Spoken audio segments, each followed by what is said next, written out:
A parking lot, empty, no carts rolling across the asphalt, no cars pulling in for a quick stop after work. The doors are locked. And through the glass, shelves that used to overflow with groceries now sit completely bare. This is how grocery empires disappear. Not with an explosion. Not with a single headline. Giants like this rarely fall in one day. They fade first. Slowly, quietly, long before anyone official ever says the word bankruptcy.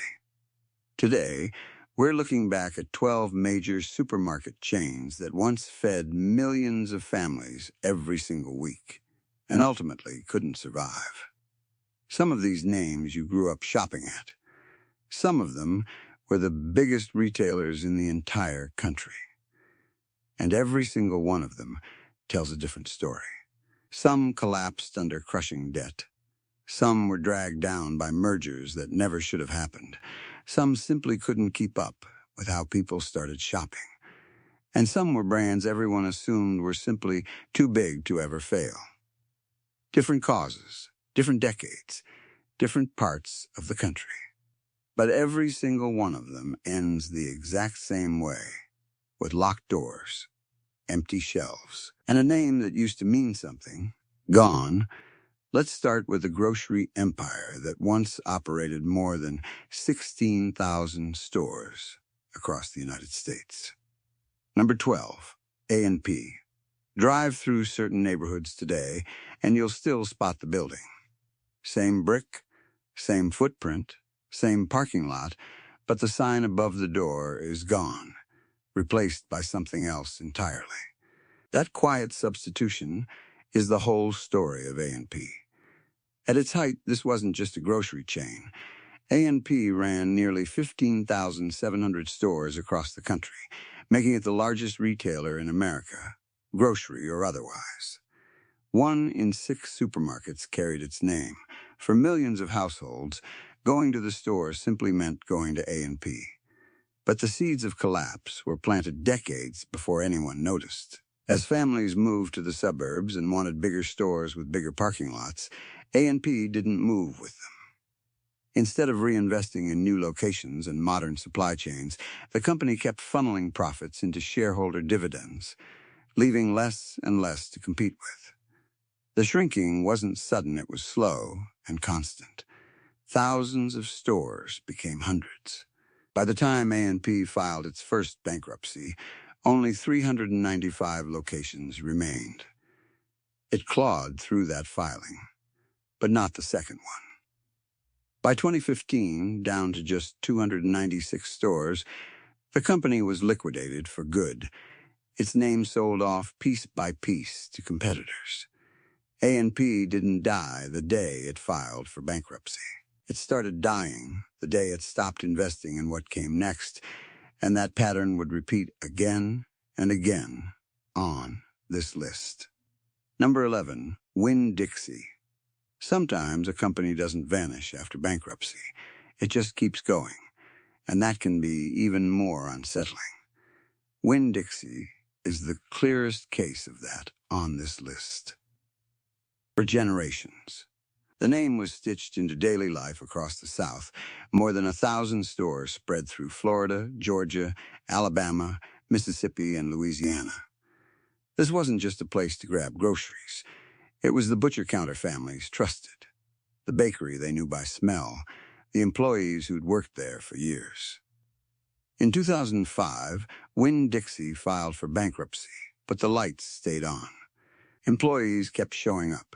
Shoppers kept pushing carts through the same aisles. From the outside, it looked like the company had weathered the storm. Inside, it was slowly bleeding out. Walmart kept undercutting on price. Publix kept winning on service. Aldi kept expanding its low-cost footprint. None of it was one dramatic blow, just 1,000 small losses, repeated for years. A buy-low acquisition added scale but never solved the underlying problem. Shoppers had already found somewhere else to go. In 2018, parent company Southeastern Grocers filed for Chapter 11 a second time. Then, in 2023, Aldi announced it would absorb most of the remaining stores, converting them sign by sign until Winn-Dixie simply stopped appearing on buildings that hadn't moved an inch. A company can survive one bankruptcy, even two. But if each comeback quietly erodes another reason to walk through the door, the store may stay open while the brand itself is already gone. Number 10. Haggen. Some stores barely finished hanging their new sign before liquidation banners went up beside it. Customers hadn't even adjusted to the Haggen name before many of those same locations were already closing. This wasn't a story of neglect. In 2015, Haggen was a small regional chain with just 18 stores in the Pacific Northwest. Then, the Albertsons-Safeway merger handed it 146 additional locations almost overnight, ballooning the company to roughly 164 stores and growing its workforce from about 2,000 employees to nearly 10,000. On paper, it read like a triumph. In reality, it was the start of a collapse.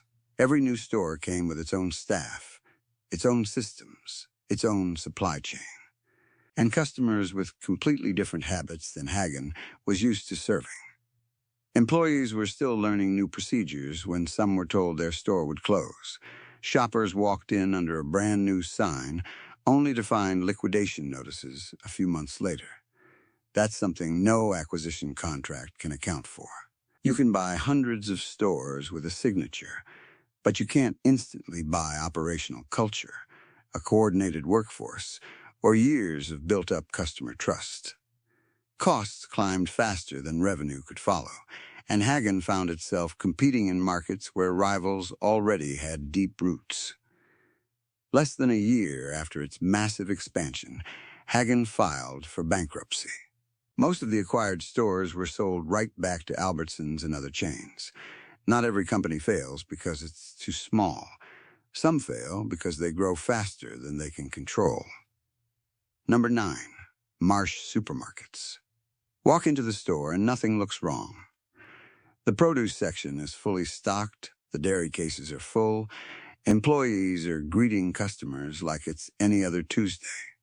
Nothing on the shelves tells you this business is about to end. That's what makes Marsh's story different from the others on this list. For generations, Marsh was the neighborhood grocery store for families across Indiana and the surrounding Midwest, growing at its peak to more than 100 locations. It was simply the place people stopped after work to pick up dinner. But behind those familiar aisles sat a completely different reality. Shoppers only see their own cart. A company has to carry an entire structure underneath it, store leases, transportation costs, employee wages, and countless expenses no customer at the checkout ever thinks about. That invisible weight is exactly what caught so many people off guard when Marsh filed for bankruptcy in 2017. The shelves weren't empty. The stores weren't quiet. The financial pressure behind the scenes had simply become more than the company could carry. For many employees, their final shift looked identical to every other one. They stocked shelves, rang up groceries, said goodbye to regulars. The only difference was that everyone already knew the doors were closing for good. Then the liquidation signs went up. The shelves slowly emptied, and a decades-old name quietly disappeared. Don't judge the health of a grocery chain by what you see inside it. By the time the collapse is visible, it's usually already over. Number 8. Fairway Market. A parking lot packed with cars, long lines stretching in front of every checkout lane. If that's all you saw, you'd never guess this grocery chain was heading toward bankruptcy. That's what makes Fairway one of the most surprising stories on this list. For years, Fairway was a beloved destination for shoppers across New York, growing to nearly 20 stores and generating more than $800 million in annual revenue. Weekends meant crowded aisles, a busy bakery, a busy butcher counter, a produce section that never seemed to slow down. Judged by the crowds alone, Fairway looked like it was thriving. But a grocery store doesn't just need to sell products, it needs to earn enough to cover everything happening behind the scenes. Rent, labor, transportation, debt, and the cost of past expansion. When those expenses climb faster than the money coming through the registers, even a packed store isn't enough to keep the business standing. That's exactly what happened. In 2020, Fairway filed for bankruptcy for the second time. Stores were sold off, longtime locations shut their doors, and some employees were ringing up weekend shoppers just days before learning their store would change hands or close entirely. What's striking is how few customers saw it coming. They kept shopping, kept buying the same groceries, kept assuming everything was fine until the doors simply didn't open again. Don't judge a grocery chain by its parking lot or its checkout lines. A store can be full while the business behind it is quietly running out of road. Number 7. Tops Markets. When most people hear that a grocery chain filed for bankruptcy, they assume the story is over. For Tops Markets, that's actually when the real fight began. For decades, Tops was a familiar name across New York, Pennsylvania, and much of the Northeast, growing at its peak to more than 170 stores, serving millions of shopping trips every week. From the outside, almost nothing looked wrong. The stores stayed open, the shelves stayed full, and customers kept pushing carts through the checkout lanes every weekend, like always. But behind that steady traffic, mounting debt and rising operating costs had been building for years. In 2018, Tops filed for Chapter 11 bankruptcy protection. If this were an earlier chain on this list, that might have been the end. Instead, Tops chose a different path, restructuring its debt, closing the locations that were dragging it down, and holding on to the stores that still served their communities well. That decision is exactly why so many shoppers kept coming back even after the filing. For them, a balance sheet meant nothing. What mattered was that the store was still open the next morning. Employees showed up not knowing if their job would exist in a few months, but they kept stocking shelves and greeting regulars anyway. Tops proves something the earlier names on this list don't. Bankruptcy isn't always a death sentence. Sometimes it's the last opportunity a company gets to cut away what can't be saved before the whole business collapses instead. Number 6. Below. Nobody switches grocery stores overnight. They just start stopping by, a little less often. Then one day, their last shopping trip has already happened, and they don't even realize it. That's exactly what happened to Bilo. For years, Bilo was one of the best-known grocery names across South Carolina, Georgia, and much of the South, growing at its peak to more than 200 stores, serving millions of shoppers every year.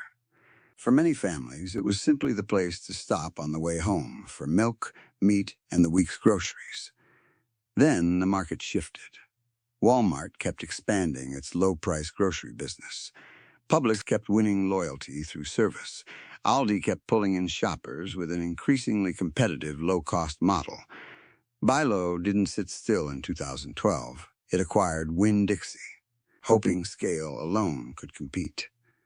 The combined company grew to more than 690 stores, becoming one of the largest grocery operators in the Southeast.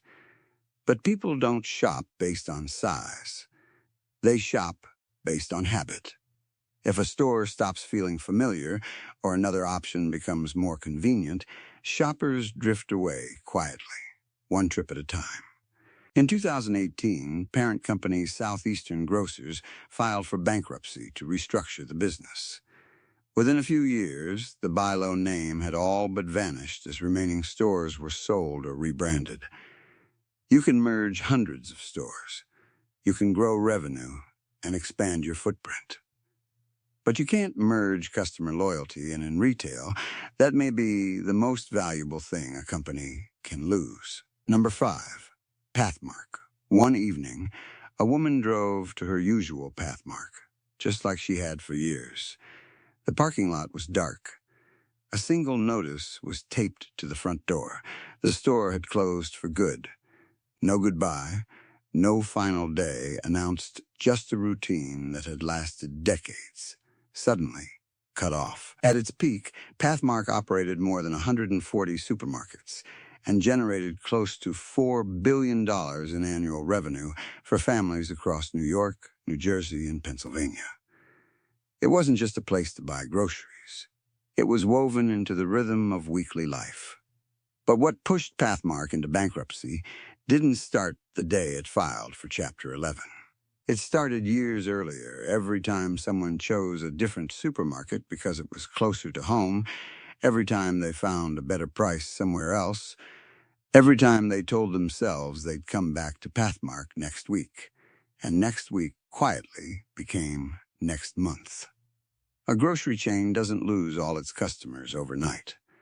It loses them one family, one neighborhood, one broken habit at a time. By the time sales could no longer cover operating costs, debt, and mounting competition, Pathmark and its parent company had no options left. Store after store was sold or shuttered, ending a brand that had stood for decades. What's striking is how many customers didn't find out until they showed up for their usual weekend trip, and the doors simply never opened again. Most people assume a business collapses because it loses too many customers at once. The truth is usually far quieter than that. Number 4, King Kullen.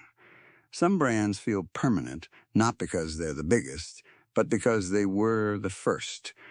King Kullen earned that reputation honestly. In 1930, King Kullen opened what's widely considered America's first modern supermarket, bigger stores, wider selection, lower prices. The concept reshaped how people bought groceries and became the blueprint nearly every supermarket chain would later copy. For almost a century, it remained a fixture of daily life for families across New York, the kind of store people assumed would simply always be there. But history doesn't protect a company from a changing market. National chains kept expanding into its territory. Operating costs kept climbing. Shopping habits kept shifting toward convenience and lower prices elsewhere. The stores that once set the industry standard slowly found themselves playing catch-up instead of leading it. By the time King Kullen entered bankruptcy restructuring, the lesson had become impossible to ignore. Being first doesn't guarantee being last standing. The company didn't fail because it made a single bad decision. It failed because innovation from decades earlier stopped being enough to hold on to customers today. That's the real takeaway behind King Kullen's story. A company can invent an entire industry. It can change how millions of people shop. But if it stops evolving alongside its customers, even the deepest historical advantage eventually runs out. Shoppers don't stay loyal to what a brand once accomplished. They stay loyal to what it does for them right now. Number 3, fresh and easy. Bright lights, clean shelves, a spacious parking lot on paper. This looked like exactly the kind of supermarket American shoppers would embrace. Just a few years later, most of those stores were gone. Behind Fresh and Easy wasn't a small startup taking a gamble. It was Tesco, one of the largest retailers in the world, pouring more than $1 billion into breaking into the U.S. market. Hundreds of stores opened on the belief that a format proven successful in the UK would translate easily to American shoppers. It didn't. People in the United States don't shop the way people do in Britain. Customers wanted bigger fresh food sections, more variety, and the ability to stock up for an entire week rather than pick up a few items for the day. Fresh and Easy had the capital. It had a modern supply chain. What it didn't have was an accurate read on the person actually pushing the cart. After years of mounting losses, Fresh and Easy filed for bankruptcy in 2013. Most of the chain was sold off or shut down, closing the book on one of the most expensive retail failures in U.S. history. The real lesson isn't the size of the investment, it's what that investment couldn't buy. Money can build hundreds of stores overnight. It can't buy an understanding of how people actually want to shop. A massive budget and flawless infrastructure mean nothing if a company misjudges its customer. And sometimes one wrong assumption is enough to sink a $1 billion bet entirely.